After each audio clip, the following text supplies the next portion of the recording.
You might be surprised. As we age, the medicines in our bodies and subtle shifts in skin oils can combine to produce a faint, new scent that people around you notice before you do.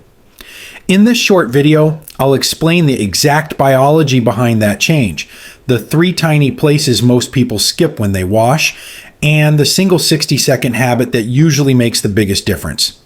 I'll also give simple diet swaps, an oral care tweak, and clothing fixes. You can start tonight. None of them expensive or embarrassing. Stay to the end because I'll share the one practical trick that helped a 72-year-old patient stop avoiding family hugs. And you can try it the same day. I'm Dr. Eli Morgan, a geriatrician who spent 3 decades helping older adults regain confidence with small, science-based steps. I'll keep this practical, respectful, and exactly focused on what works. Why this happens. The surprising science. As a doctor, I've seen hundreds of older adults quietly worry that a new smell means they're unclean. Let me say this clearly. It is not about poor hygiene. It is chemistry. When we pass our mid-60s, the body starts making a compound called 2-nonenal, which has a stronger scent than anything produced earlier in life. It forms when natural fats in the skin break down more easily. That's why some people describe it as stale or musty. But that's only part of the story. Sweat glands also slow down with age, which means fewer toxins leave through the skin. Instead, more metabolic byproducts stay on the surface, mixing with bacteria. And inside the mouth, lower saliva production dries tissues out, allowing sulfur-producing microbes to thrive. Often the real reason someone's breath changes. Here's the most important thing to remember. These are natural biological changes, not a sign of neglect. In fact, several large studies in Japan and Germany confirmed that even people with excellent hygiene notice the shift by age 70. The good news? Because we know the science, we can target the right areas, the right habits, and even the right foods.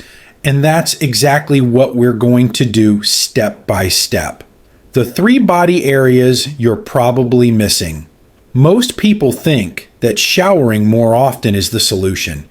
In reality, what matters isn't frequency. It's precision. There are 3 regions that quietly hold on to odor-producing compounds, even if the rest of the body is spotless. 1. Skin folds and hidden creases.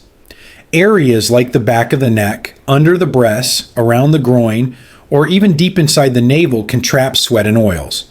These folds act like little pockets where 2 non-enal and bacteria settle. A quick rinse usually misses them. What to do? Use a soft washcloth, not harsh scrubbing, and gently clean inside each fold. Pat dry afterward. Moisture itself can feed bacteria. 2. Hair-bearing regions. Scalp, armpits, and chest hair all hold on to oils. One of my patients, Mr.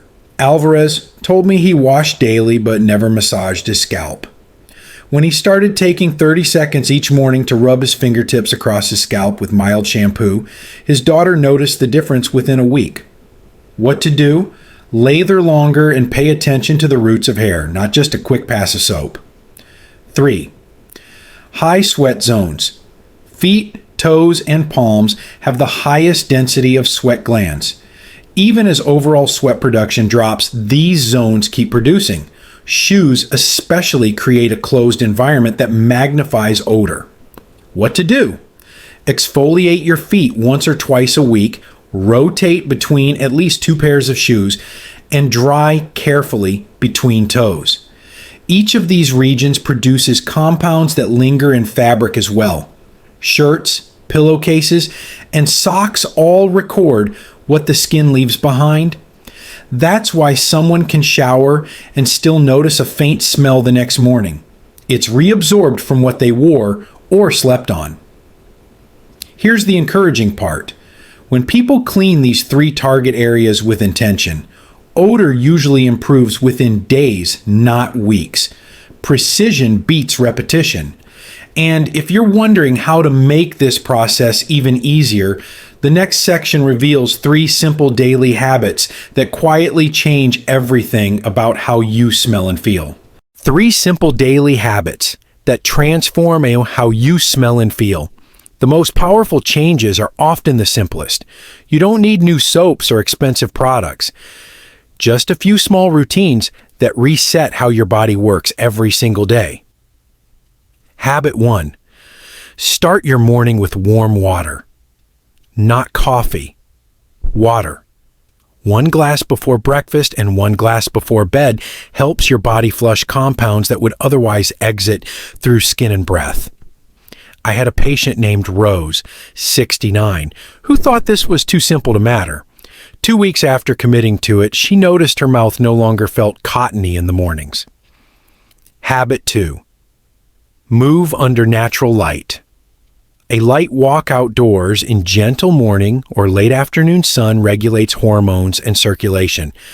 Better blood flow helps the skin clear oils more evenly, while vitamin D supports immune defenses against bacteria. Even 15 minutes of movement can have a visible impact on skin health. Habit 3. Bathe consistently, but avoid extremes. Daily showers are helpful, but scorching hot water dries the skin, which worsens odor by triggering more oil production later. Instead, use lukewarm water. Once a week, add a soak in a basin of warm water with plain Epsom salt. It helps neutralize compounds and relaxes muscles at the same time. Always finish by drying carefully, especially in folds and between toes. The beauty of these 3 habits is how they layer together. Hydration from within, circulation from movement, and cleansing without irritation. None of them require special equipment, just consistency. These steps alone often create noticeable changes, but the real breakthrough comes when you connect lifestyle habits to your plate, because what you eat alters not just your health, but the very scent of your skin and breath. What you eat shapes how you smell. You've heard the phrase, "You are what you eat." In reality, you also smell like what you eat. And the difference is stronger as we age because our bodies process foods more slowly. Antioxidant-rich foods. Berries, leafy greens, and green tea help neutralize unstable molecules that would otherwise break down fats into smelly byproducts. In one European study of adults over 70, those with the highest antioxidant diets had markedly fresher skin scent. Hydration foods, watermelon, cucumbers, oranges, and celery don't just hydrate. They provide electrolytes that thin saliva and sweat, making them less odorous. My patient Daniel, 74, noticed his afternoon breath improved after swapping his salty crackers for orange slices. Flavor paradox, geek. Garlic and onions can cause short-term breath changes, yes, but longer-term, they actually reduce bacterial overgrowth in the gut. That means less systemic odor. The trick? Balance them with herbs like parsley or basil that naturally freshen breath. Foods to limit. Too much coffee, alcohol, or greasy fried meals all intensify odor because they dehydrate the body and alter the balance of skin oils. Even cutting back by half often makes a visible difference within 2 weeks. A simple plate strategy: build half your meals around vegetables, add lean protein, and keep fried foods occasional. Think of it as feeding your body in a way that cleans from the inside out. When your diet supports hydration, gut balance, and circulation, your skin becomes less of a recording surface for unpleasant compounds. And once you combine food changes with daily oral care, the results multiply. That's what we'll tackle in the next section. Your mouth might be the real source. Even if you shower daily, the strongest odors often come from the mouth, not the skin. And it's not always about what you eat. The bigger issue is that after 60, saliva production naturally drops. Saliva is your body's natural mouthwash. Without it, bacteria thrive and release sulfur gases that cause the most noticeable bad breath. Step 1. Brush more strategically. It's not just about twice a day. It's about timing. Brushing after breakfast, after lunch, and before bed clears food particles, before bacteria ferment them. Many seniors find that shifting to 3 shorter brushing sessions works better than 2 longer ones. Step 2, clean the tongue. The tongue's surface traps more bacteria than teeth do. A simple tongue scraper or even the back of a soft toothbrush used once daily can cut odor compounds by half in under a week. I had a patient, Mrs. Patel, who felt embarrassed about her breath for years. Within 5 days of adding this step, she told me her grandchildren hugged her without hesitation again. Step 3, support saliva. Chewing xylitol gum after meals stimulates natural saliva. Unlike regular gum, it doesn't feed harmful bacteria. Staying hydrated and avoiding alcohol-based mouthwash also preserve moisture.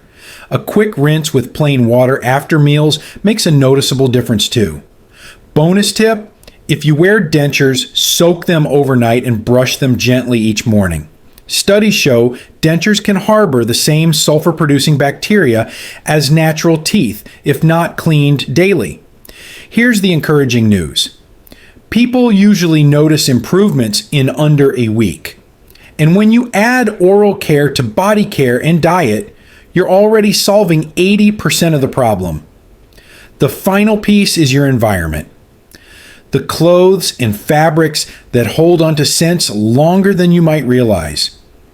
Hidden smell traps in clothes, bedding, and shoes. Sometimes the real culprit isn't your body at all. It's the fabrics around you. Clothing and bedding can absorb natural oils and release them back even after you've just bathed.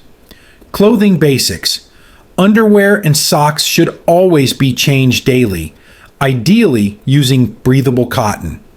Synthetic fabrics trap sweat and oils, and they don't release them fully in the wash. Switching just your socks and undershirts to cotton can make a bigger difference than showering twice a day. Bedding routine. Pillowcases sit directly against hair and skin, soaking up oils every night. Changing them twice a week prevents that rebound effect where your skin smells clean after a shower, but picks up yesterday's residue overnight. If possible, sun-dry sheets once in a while. Ultraviolet light naturally breaks down odor-causing compounds. Shoes and feet. Shoes are closed boxes where sweat and bacteria mix.